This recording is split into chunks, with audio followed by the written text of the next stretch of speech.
Part 2, Survival of the Fittest by the Denial or Withdrawal of Resources.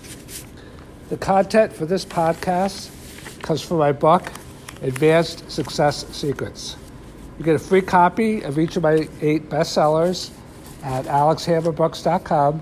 That's AlexHammerbooks.com. Part 2 obviously picks up where Part 1 left off. Now, back to withholding of resources. Successful individuals are pros at this.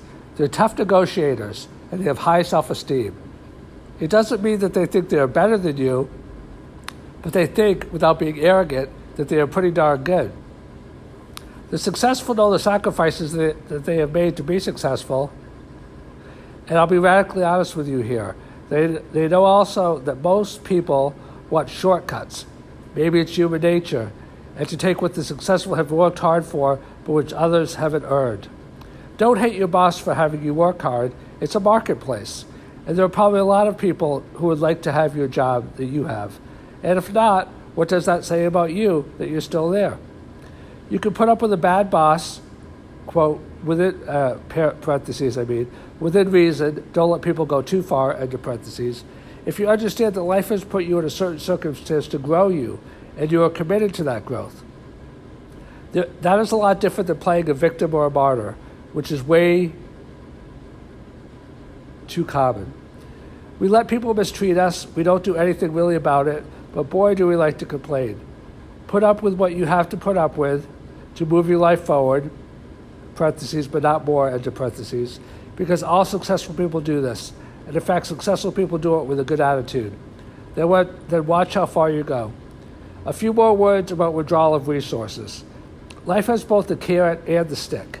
If you do your job, you'll get paid, parentheses, and if you do your job really well, you may get promoted or build the skills to get a better job, end of parentheses. And if you don't show up for work often enough, you'll get fired. Be thankful that you do not get everything you wish for in life. Look back on your life in regards to what your life would have been like with no effort or struggles, and how these, parentheses again, without ever being a martyr, keep things in balance, end of parentheses, have hopefully developed and refined you.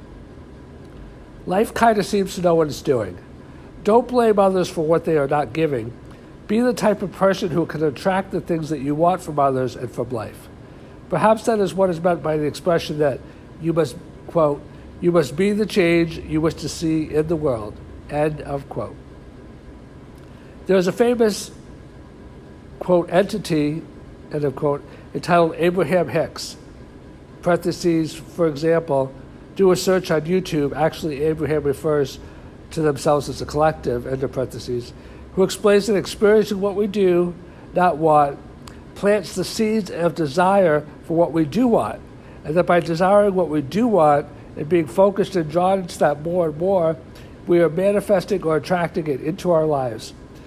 A word about being punitive in the withdrawal or holding back of resources. Holding others accountable is good.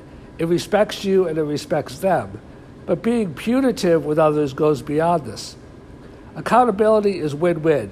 Punitive is win-lose. And how in this world of karma and the law of attraction can you ever seek to punish or injure slight another without limiting, if not injuring / depriving yourself? If you want abundance in your life, see abundance in the world. See the good in other people and work to develop it. Don't hold them as more important than you, and don't let them hold you down. But accept the challenges of the world in good cheer, knowing with great and joyful expectancy that you are well on your way. The famous preacher Joel Osteen quotes scripture, I believe, about one's blessings chasing one down. That is you when you are ready to accept and harmonize with it. I came up with an expression for this principle. Quote, the universe expands or restricts opportunities based upon our ability to receive them, end of quote. The world is full of opportunities. It is each of us sometimes as a vessel which is limited. As we grow, the world seems to grow with us. Isn't that grand?